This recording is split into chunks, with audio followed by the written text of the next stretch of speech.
It's time to go commando.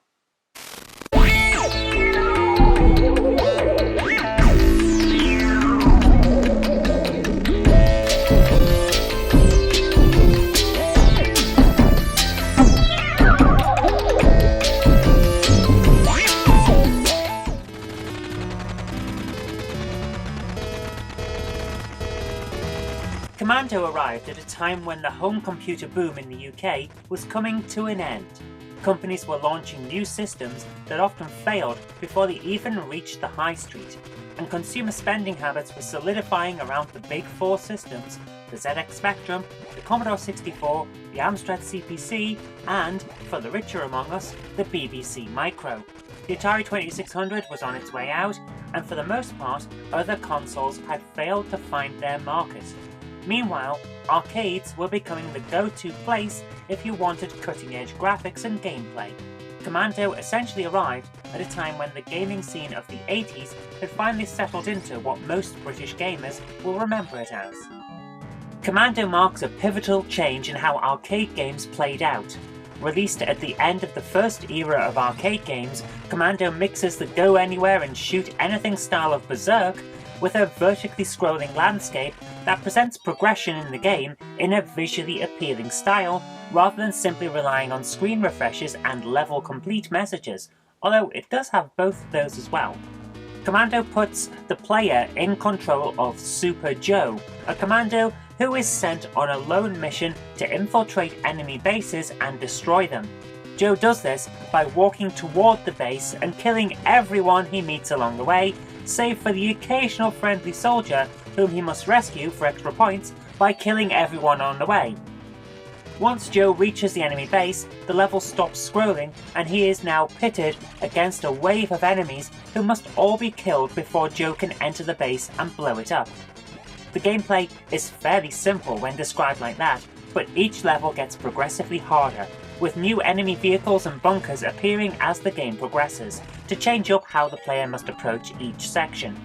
The player's main weapon is a machine gun, but groups of enemies, as well as those hiding behind sandbags or bunkers, can also be taken out with grenades.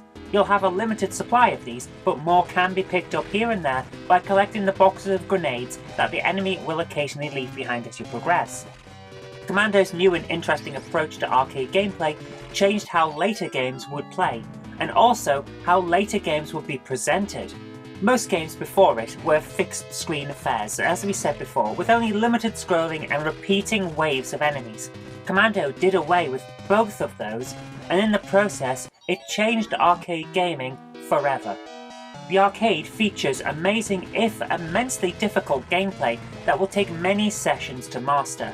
The graphics are fantastic for the time, and clearly convey everything you need to know at a glance. And the soundtrack is excellent. It is an instant classic.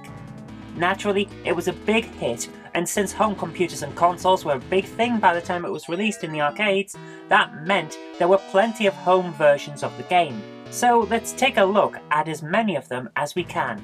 We'll start with the Commodore 64. When you mention Commando on the Commodore 64, the first thing that comes to mind is the amazing music by Rob Hubbard. I cannot stress strongly enough how much I love this version of the theme. It's perfect. It's the only way to describe it. The music perfectly exemplifies the feel of playing the game, and even though I am far from being a big fan of the C64, sorry guys, it's not the beats all comers machine that some think it is, I am still more than willing to give credit where credit is due. Commando's music on the C64 is fantastic. The game itself, that's decent too. The graphics are chunky, but they work, and the C64's muted palette is actually here used to good effect. You can tell what the majority of the sprites are supposed to be, except for that one guy on level 2 who seems to be driving a house. The controls are super fluid, and they all make playing the game a pleasure. Plus, the frenetic gameplay of the arcade original is all still here. This game is great, it really is. There's just one big problem with the C64 version that I didn't spot on the other ports. It's very easy to get stuck on scenery and die as a result. That is, however, essentially the only thing that holds this version back. If you have a Commodore 64, you need to play Commando on that computer. It is brilliant. But if you want fast-paced action on your ZX Spectrum, it's hard not to go for Commando. This is a brilliant port of the game, with nice graphics that aren't harmed by the abundance of colour clash. Seriously, the colour clash will not get in the way whatsoever, even though it is there. The game is hard as nails, however, which is clearly how Commando should be, but the gameplay is all there, so if you're willing to persevere, you can have a lot of fun with this. It's a fantastic port of the game that maintains the feel and the spirit of the original game. I can't fault it. I really can't. It's not the version that I used to play as a kid. In fact, I don't recall any of my Spectrum-owning friends actually having a copy of Commando back in the day, but it is absolutely the kind of game that we would have all played until the tape wore out, which makes me wonder how we never actually came across it at the time. The ZX Spectrum version of Commando is brilliant. I cannot recommend it highly enough. Like I said with the Commodore 64 version, if you have a ZX Spectrum and you like shoot-'em-up games, give Commando a try. Okay, let's move on because we've got the version that I remember the most from when I was a kid. One of the first games that I ever borrowed from a friend for my Amstrad CPC was Commando. My family were close friends with the family down the road, and both of us had Amstrad CPCs, so games got swapped back and forth on a regular basis. Commando was one of those games. I think I swapped it for one weekend for my copy of Ghostbusters, or maybe it was the original Trapdoor game. I can't be certain which of those two games was actually part of the trade, but I can be certain of one thing. I definitely got the better side of that particular deal.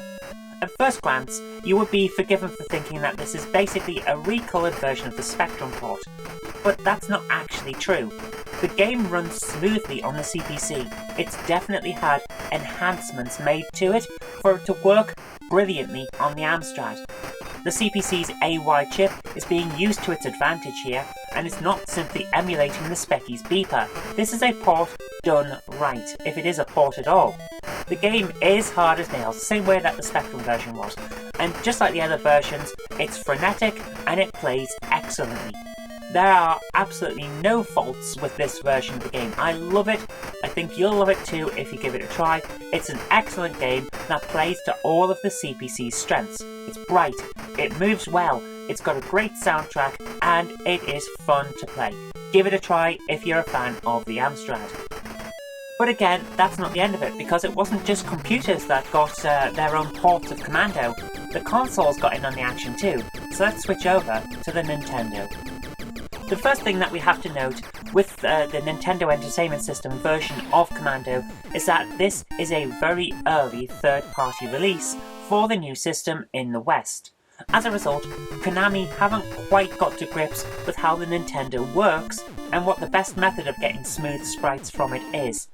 The game has a lot of flicker and it looks rather unpolished compared to Konami's later releases. Despite all that, this is Commando, and it's obvious right from the start, it really is like the arcade. It has all of the features that you would want from a port of the arcade game. It plays brilliantly, what more can I say? The gameplay is frenetic, and at times it feels more than a little over the top when it comes to the difficulty. This is like the definition of Nintendo hard. If you can get far in NES Commando, you know you're a skilled gamer. The game is hard and it is unapologetic about it. The graphical glitches make for some quirky gameplay here at times. Enemies sometimes simply disappear, even though I haven't shot them. But despite this, the game looks lovely for the time and it sounds great. This is a very nice port of the arcade game to the home console. It has simple controls that are easy to get to grips with, and as a result, it's simple to pick up and play, even if you don't get far into it at first. It's an excellent port. If you have a NES, this is definitely one game to collect for it, and because we can now use 2 buttons on the NES, it's better than the home computer versions, where in order to fire a grenade you either had to press a button on the keyboard or hold down the fire button on your joystick, because those were simple single button controls. The NES has 2 buttons, and it does use them quite well. So there is that as an advantage. It's got good sound, it plays well, you can use both buttons, which means that your controls are a bit refined, but it does have the graphical glitches, so is it better than the computer versions? I'll let you decide. For me, I still love the Amstrad version, but I cannot fault the Nintendo version. It is good. But it's not the only version, because, funnily enough, there is a version on the Atari 2600. So let's take a look at that. Released by Activision very late in the 2600's life, when the NES and the Atari 7800 were both already released by the time this game came out, Commando on the Atari 2600 is one of those late-release games that really takes advantage of all the years of programming skill that developers have built up for a system. Graphically, this is nothing to write home about. The sprites are massive, and they're not very detailed. The backgrounds are bland, and there's very little visual appeal to this game. The background music, something that was uncommon on the 2600, and therefore definitely something worth noting, is clunky and repetitive, but it will get stuck in your head if you're not careful. It's basically the middle section of the Commando theme played on repeat, and it kind of works. But all of that fades into the background very quickly, because the gameplay is all here. This is pure Atari 2600 action. It doesn't stop, and it's absolutely one of the best games on the system. Back in the 2600 era, Activision were the kings of great games. Seeing that company's name on the box was like seeing a guarantee of excellence. And that could not ring more true when it comes to Commando. I could play this version of the game for hours on end and still enjoy it. It's that good. If you have an Atari 2600, you need this game in your collection. If you don't have an Atari 2600, grab a copy of the Activision Anthology on PlayStation 2, which is where this footage that you're seeing now comes from, and just play it. It's well worth it, I love it, I think you'll love it too. But here's the thing, it's not the only version of Commando that was available on the PlayStation 2. The Capcom Classics Collection Volume 1 contains an arcade-perfect port of the original game. Capcom released 2 collections of their classic arcade games onto the PS2 in the form of Capcom Classics Collections Volume 1 and 2.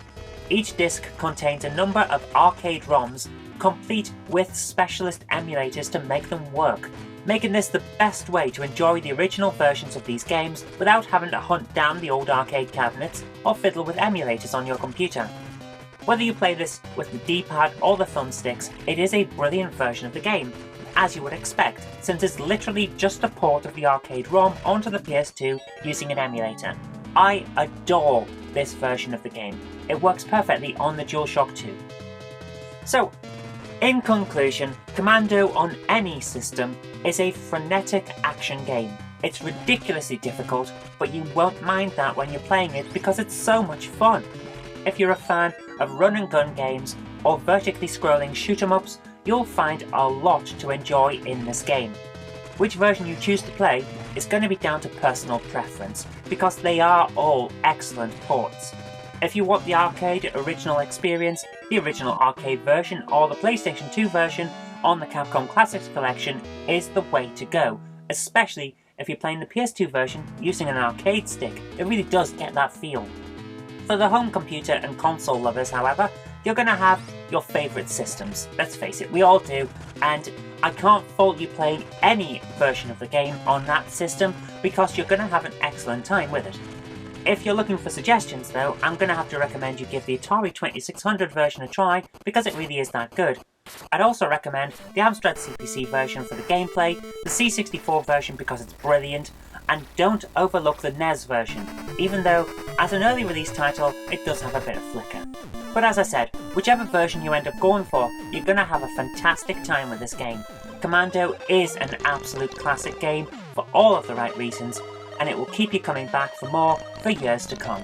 Happy gaming! And there you are, guys. Commando is one of those fantastic, proper classic style arcade games that works just perfectly on a computer or console or in the original arcade. I can't recommend it highly enough. Go and have a try of it. If you haven't ever played it before, you're in for a treat, and if you have played it before, well, you know what to expect, so go and have some fun. Anyway, that is all we've got time for today, so thank you very much for watching. I hope you enjoyed it, and if you have, remember to click that like button, share it with your friends to show them some good games, because everyone needs to know about good games, and it does help grow the channel and keeps us going.